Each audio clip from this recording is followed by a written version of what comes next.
For those of you who may not know, Vaisheshika Prabhu is a Prabhupada disciple, brings over 4.5 decades of practicing Bhakti Yoga, and he currently resides in Silicon Valley along with his wife, Nirmala Mataji. They are instrumental in a thriving community in Silicon Valley, and they're replicating the same wherever they visit. Prabhu extensively travels across Europe, India, Canada, US, you name it. He visits our community in Toronto at least once a year, and we're so happy that he's here with us. Before I pass it over to both of them, we also want to make a very special announcement. This morning, we had Vaisheshika Prabhu initiate some of our devotees from our community. Just going to name Bhakti Jessica, who is now Jayanti Dasi.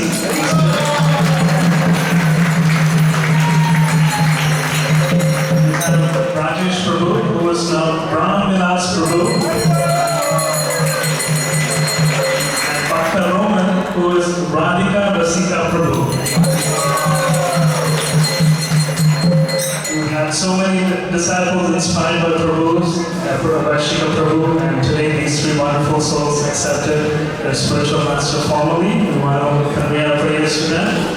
And now we would like to officially welcome once again Vaisheshika Prabhu and Bhakti.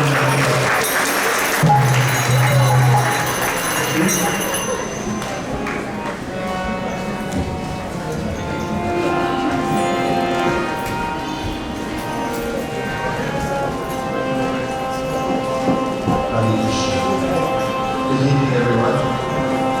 Would you like to start with a little chanting? Hare Rama,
Hare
spiritual master who saved me from the darkness of ignorance. And to all of you, you're all great souls, and I feel very honored to be in your presence tonight.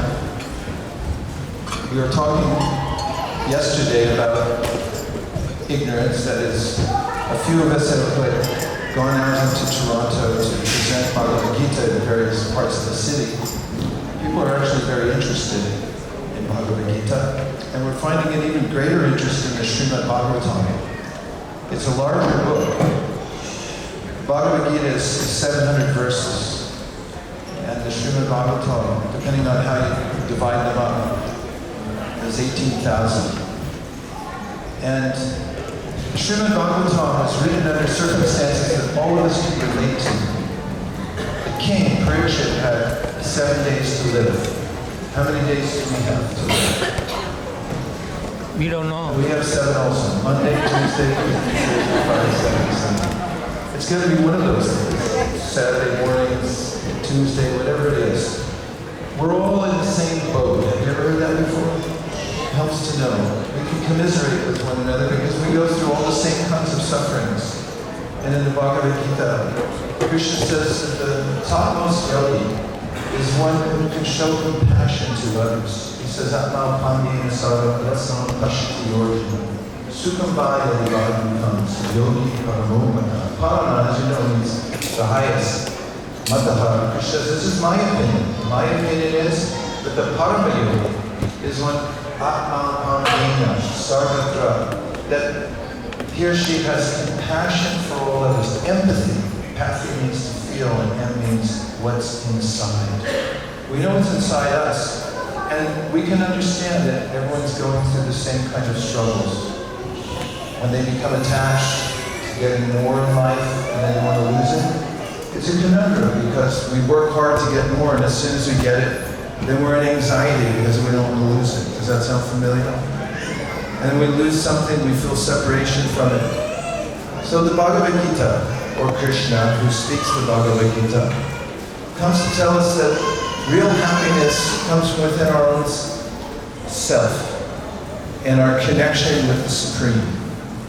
When Arjuna asked Krishna, what's the symptom of a self-realized person? Krishna says, a self-realized person is one who's fixed in consciousness. It's called a stita prajna. And he says one who can withdraw the senses from their objects, and he describes the mind as a factory. It's always producing more and more desires, like a conveyor belt, where options of various colors, sizes are coming to us. And at the same time, the person can find satisfaction in the self. That person, he says, is fixed in consciousness.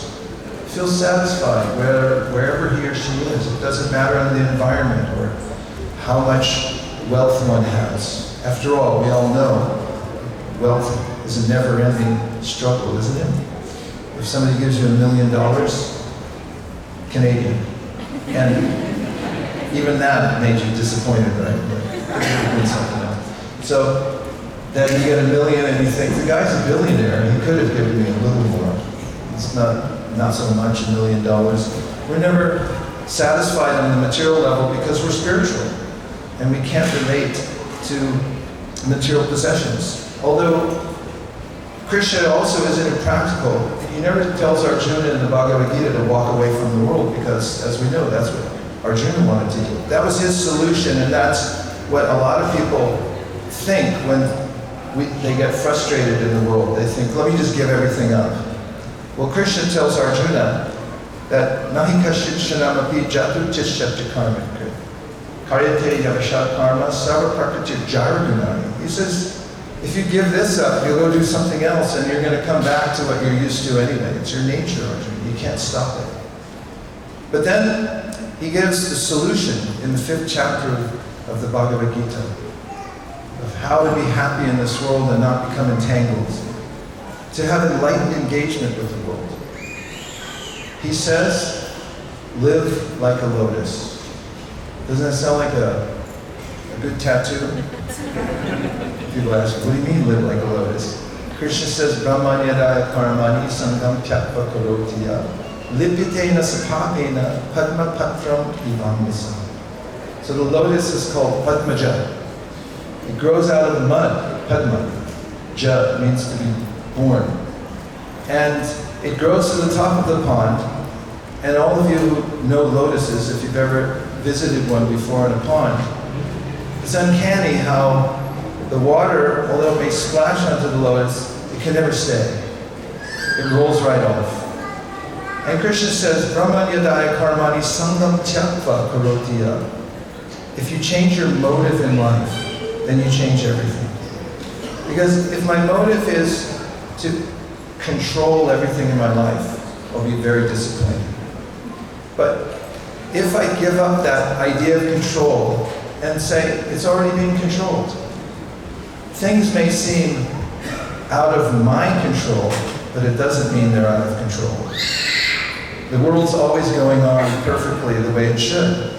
Krishna is described in the Sri Upanishad. Om Purnamada Purnaminam Purna Purna Udachyate Purnasya Purnamadaya Purnameva Vashishyate. The personality of God is perfect and complete, and all emanations that come from the complete whole remain complete in themselves.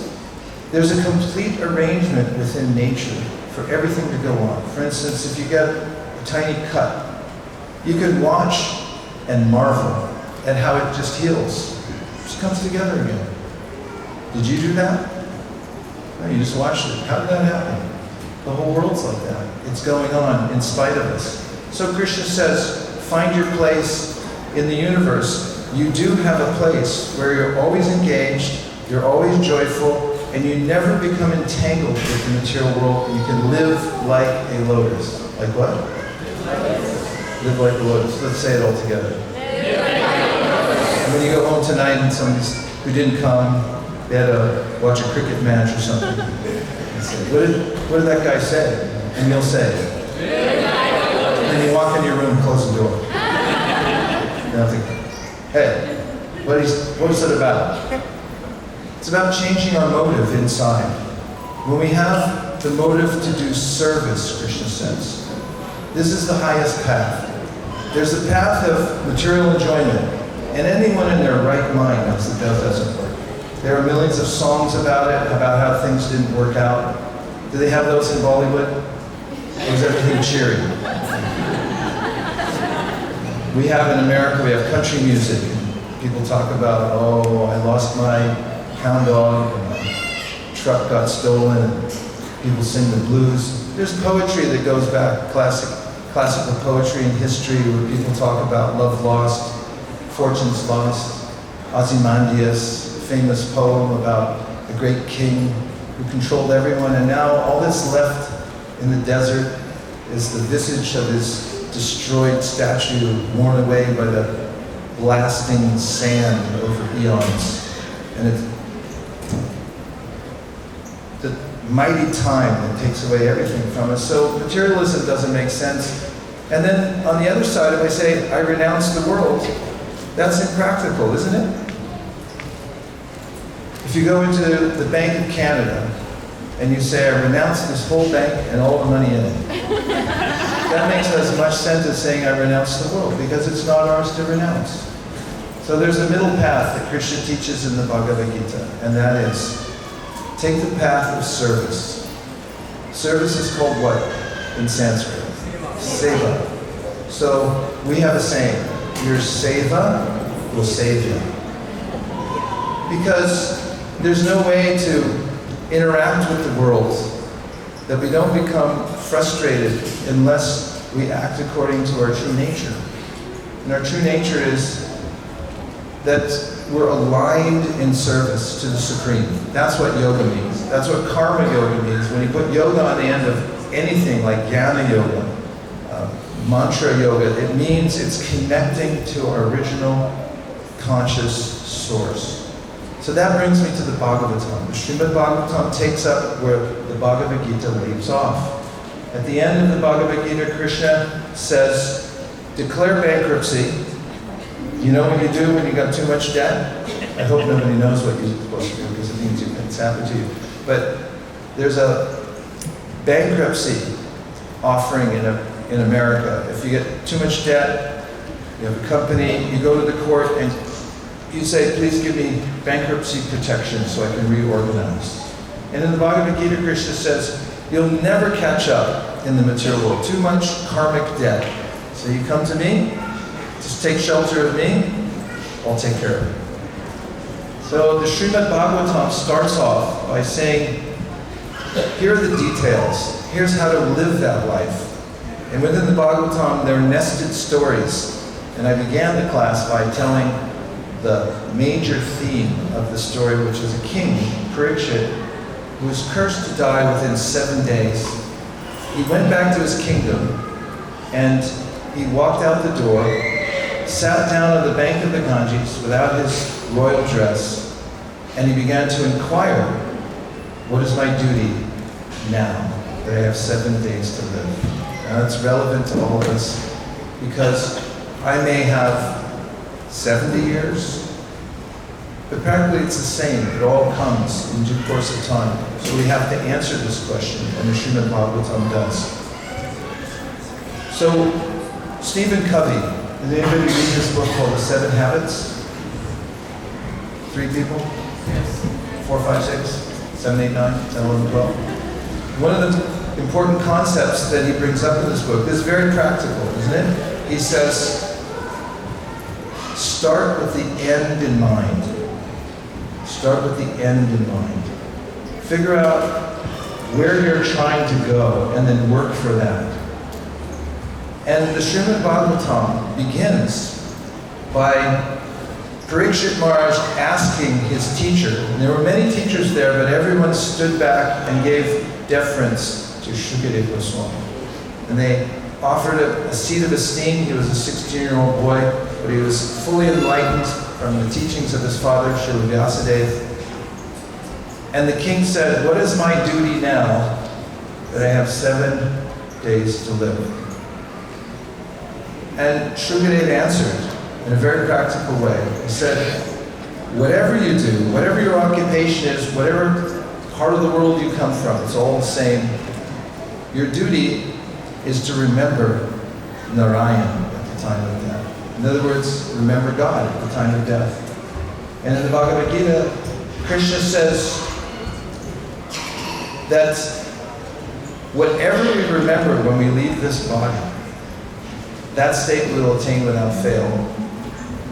The consciousness that we develop in this life is forcing us for an accommodation by material nature in the next life. So the Srimad Bhagavatam gives us this goal to work towards. What is the end of my life? And I've read recently, people, even in secular life, when they think about the fact that life is temporary, and there's a beginning and end, at least this life and this body is temporary, and they keep that in mind as a priority, that remember, I'm only here for a few days. In geological time, it's that fast. When I have that perspective, then my life takes much deeper meaning. And the stress of life, the gains, the losses, reversals of fortune, everything takes on a relative state, because I'm thinking, I'm just here for a while. When the pandemic first started, one of the phrases that people gravitated towards was, this too shall pass. Having a wider perspective. So one of the first teachings of the Srimad Bhagavatam is, remember, we're here temporarily, and work towards the end. And as it turns out, when we try to remember Krishna in our daily life, our life becomes happy. In the Bhagavad Gita, Krishna says, Ananyas chintayanto mam yejana paripasite, keshan da yukdanam yoga kshemam ahamyaham. To those who think of me in all their work, and they're dedicated to me in the way that they work, I carry what they lack and I preserve what they have. Those who depend on Krishna, who think of Krishna and pray to Krishna, they're not in anxiety, because they know I'm not the controller. Another point from Stephen Covey, he said, there's a circle of influence that we have, and it's very tiny. There's a very few things that we can actually do something about in this world. And then there's a huge, ever-increasing circle of our circle of concern. And once we go out of the small circle of our circle of influence into the circle of concern, we're in constant anxiety. So the Srimad Bhagavatam recommends work within your circle of influence. Remember what your purpose is. And you'll feel satisfied. You'll feel happy. Not only that, you'll be effective in life. So the Srimad Bhagavatam tells us the truth from the very beginning, that we're here temporarily, and the ultimate goal of life is to remember Krishna. So this is called reality distinguished from illusion for the welfare of all. And as far as service goes, let's just talk about that for a moment. There's many kinds of service, really good services that we can do for others, right? Shukadeva Goswami tells Parikshit Maharaj in the Srimad Bhagavatam, there's one great service you can do. Out of all the good services, the great service is to help somebody come back to spiritual consciousness. Because as long as we're attached to the body, and I think that the life means to try to get comfortable in the material world, I'll never be happy. And even if I make somebody a little more comfortable, if I give somebody, like let's say a fish who jumps out of the water and is walking down the road. Have you ever seen this? Here in Toronto, you don't have that so much? Maybe Vancouver. If we were to make the fish happy, what could we give the fish to make it happy outside its pond? No, say some other material things. Veronica? That's the ultimate solution. I want to hear a few ridiculous solutions. How about if we give the fish a hat? How about if we give the fish a car? A Tesla. How about if we give the fish a loan? Okay, what would you like to give the fish? A fire truck? A motorcycle? A motorcycle? Okay, we're going to give the fish a hat, a motorcycle, yes? A bungalow. Fish like bungalows. See, kids know how to answer these questions. Yes? Give them a house. A big house, though, here on, what is this street? Roxborough. Give the fish a house on Roxborough. These aren't houses, they're compounds. Is the fish happy? I don't know what that is. So, the fish doesn't care for hats, doesn't care for gasoline or whatever that is, doesn't want a house on Roxbury or whatever street that is, Roxborough. Fish wants to go ahead, your turn, Veronica, in the pond.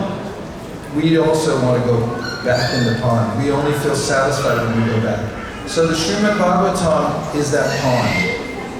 And the way to revive, recharge one's spiritual awareness is very simple. It's written in the Srimad Bhagavatam. It says, Shrinvatam swakata Krishna punya shravana kirtana krityam taksto hibadrani vidunoti suhit satam. And that is, just by listening to the stories in the Srimad Bhagavatam, they go into the ear and into the heart, and the heart becomes purified of all the obstacles that keep us back from seeing reality and actually being happy. Now, I want you to check something really quick. Can you work with me for a diagnostic for a second? Yes. Okay, 2 people said yes. Everybody else? Okay. I want you to just check and see if you still have 2 ears. Check. Check. Are they there? Yes. Okay. Now just notice, you don't have to be demonstrative about it if you have a tongue. Notice, maybe bite on it a little bit. Do you have a tongue? Yes.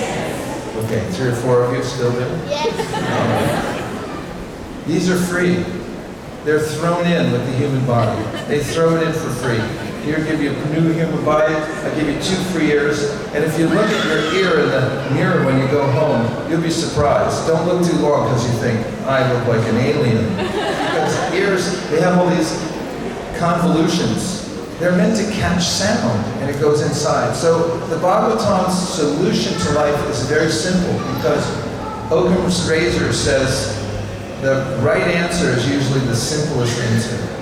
So the simple answer the Srimad Bhagavatam gives for all the problems of life, including the D word, death. Sorry, it's a family show, I hate to bring it up. The D word, which is what the Srimad Bhagavatam starts with, solved. How? Very simple process. Listen to Srimad Bhagavatam. If you listen to it, the sound goes in these specially designed ears, thrown in for free with the human body.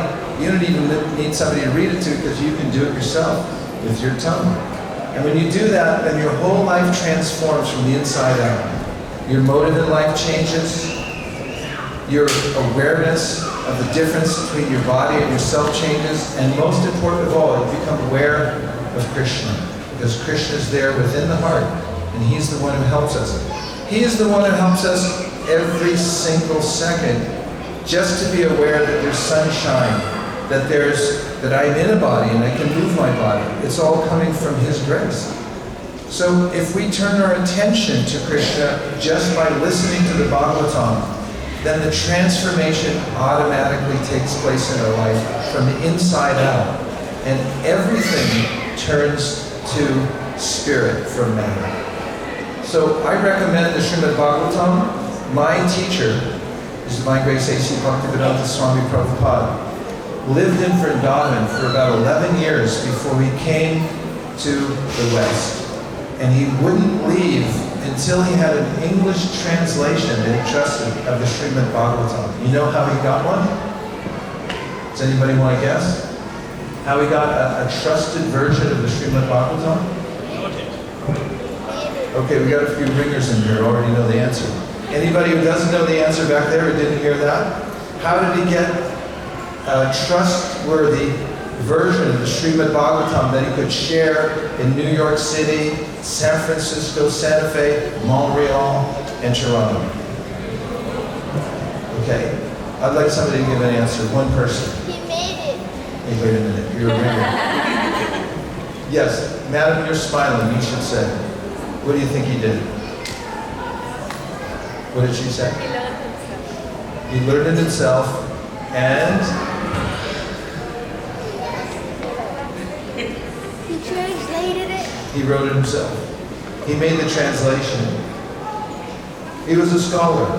He knew Bengali, he knew English, he knew Sanskrit, and he sat with the commentaries from the great acharyas who had written extensively. And then he translated in English and he gave commentary to the first canto. Later on, he completed the Bhagavatam all the way up to the 10th canto. His disciples, who he had trained painstakingly over many years, then took on the task themselves to finish the rest of it. So the Srimad Bhagavatam now is available in English. And it's something that is a treasure of India. There's a history in India that various outside influences have come to India and also taken much of the wealth of India, right? There's one thing they forgot to take. My spiritual master said this when he first went to London. And the news reporters came up and said, "Why did you come here?"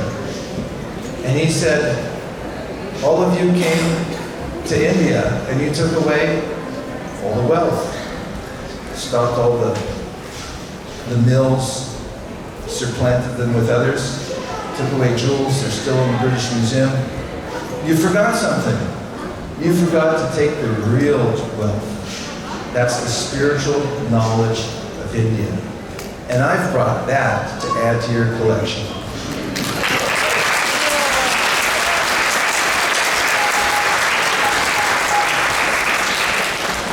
Srimad Bhagavatam is so powerful that we have a program where now distributing it all over the world in languages like Mandarin, Spanish, Zulu.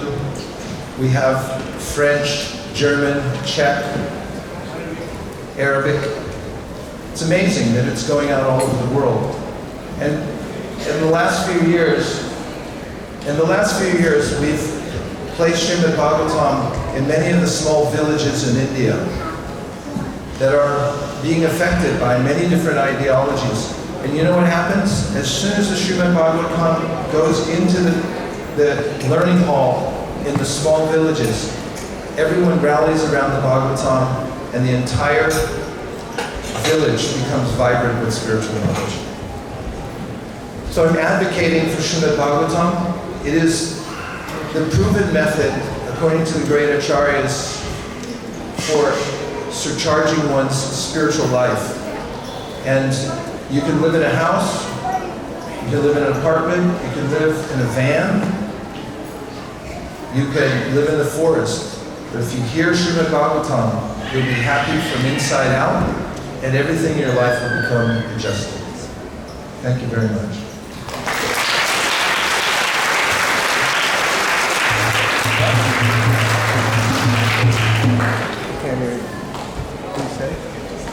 Hare Krishna. So as Vaisheshika, My wife said, you just have to have it in your house. I think I left that part out. So, everyone take Srimad Bhagavatam and put it in your house. Now, people nowadays, they get a house, and if there's 2 rooms, then they have 2 televisions. If there's 3 rooms, they have 3 televisions. So, if you have a house with more than 1 room, you have more than 1 set of Srimad Bhagavatam.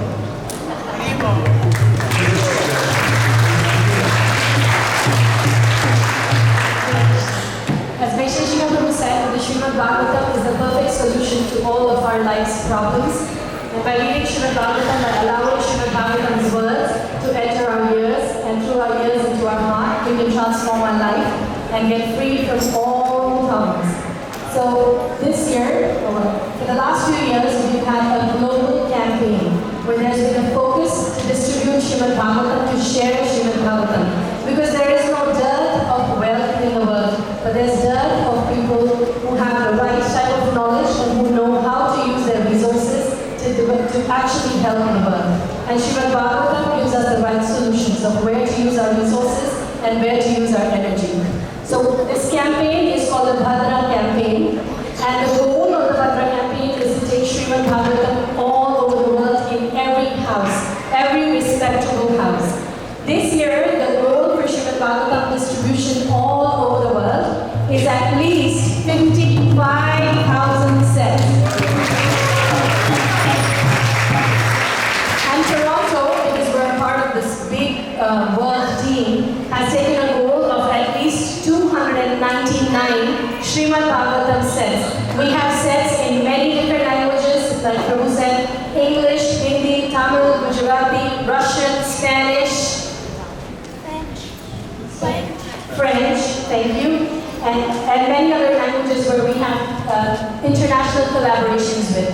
Please take a Srimad Bhagavatam set if you don't have one. We have Vaisheshika Prabhu here today. It's a very rare occasion. It only happens once in a year these days. So we're very fortunate that Prabhu has come from his really busy schedule to be here during this time. It's also an Ekadashi day, Ekadashi of the Shukla Paksha. So it's a very, very auspicious day to do any spiritual activity. So please don't hold back. If you don't have a Srimad Bhagavatam set, get it today. In addition to all these special things, there is a benediction in the Bhagavatam itself that anybody who gives a Srimad Bhagavatam set on the day of Bhadra Purnima, which is the Purnima of the next month, the month of Bhadra, is guaranteed a ticket of Goloka, the spiritual world. And in the spiritual world, there are no problems. So we're all hankering for this place where we can be happy and free from stress and really just be and enjoy ourselves. And the spiritual world and the Srimad Bhagavatam has that solution. So if you don't have a Srimad Bhagavatam set, today is the day. And Vaisheshika Prabhu will be able to sign and Yeah, not moving. I'm going to stay right there. will give his special blessings and empowerment to you so you can grow in your spiritual life. For those of you who may already have the Srimad Bhagavatam set, the best gift is the gift of knowledge. So it is also a very glorious day to do dana. And the best dana, vidya dana, param dana. So please give the gift of knowledge, and not just any knowledge, the perfect knowledge, the Srimad Bhagavatam. Like Vaisheshika Prabhu said, we have campaigns all over the world. The Srimad Bhagavatam sets being sponsored in villages through Gram Vidya Dan to help restore and preserve that which actually belongs there, but is being washed by all the other ideologies. So you can sponsor a set to actually help in a village. Devotees will go there and share the knowledge and help people read the Srimad Bhagavatam sets. You can also send sets to Latin America, where there's lots of people who want to read Srimad Bhagavatam but don't have the means to get one set. They can't afford it. They can't afford it. So please take this opportunity and give this gift in charity of the Srimad Bhagavatam. You will benefit because you will get spiritual credits, you will get a ticket to go back to Godhead, and they will benefit because they will get the spiritual knowledge. We have the Srimad Bhagavatam set is available for a donation of $351. We have monthly installment plans that will help you get set up, and you will get so much spiritual benefit by taking the Srimad Bhagavatam set. So please don't hold back. And give Srimad Bhagavatam a chance, and give yourself a chance by taking the spiritual knowledge in your life. 351 Canadian.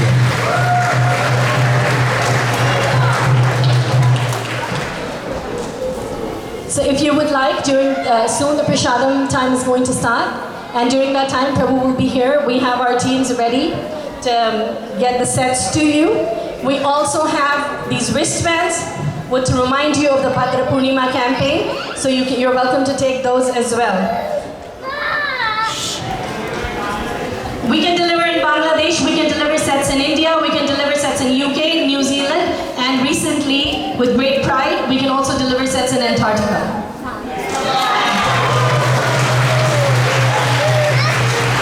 We made a documentary about it. The Bhagavatams made it to Antarctica. It's not easy. But just finished a documentary film about how we did that, and it's in its final draft, ready to come out. I'm hopeful that you'll all have it by next week so you can look at it. Just one last bit of information. If you sponsor a set to be sent to the Gram Vidya Dan project, it's only $251 Canadian, and you get a tax receipt as well. And the donation will be made in your name, and you will get to see which village the set has gone to. So thank you. I'll be here all night. I'm not going to move. I'm going to be right here. If you want a Srimad Bhagavatam set, come up. I'll personally carry it to your car. Or if you're a long way away, I'll go home with you. I'll put it on your shelf. Whatever you want. I'm here dedicated to you, not moving. Please come see me. Hare Krishna. Pardon me? Yes. Come to Ryan's house first. It's going to take a Bhagavatam set for every room in the house, right? Let's show a bigger round of appreciation for Vaisheshika Prabhu and Mother Nirukula for being here with us. As Prabhu mentioned, if any of you are interested in getting a Srimad Bhagavatam set for yourself, or if you want to gift it to your friend or relatives, please feel free to come forward. We'll be happy to have a conversation with you and help you out in distributing a Bhagavatam set. So thank you all.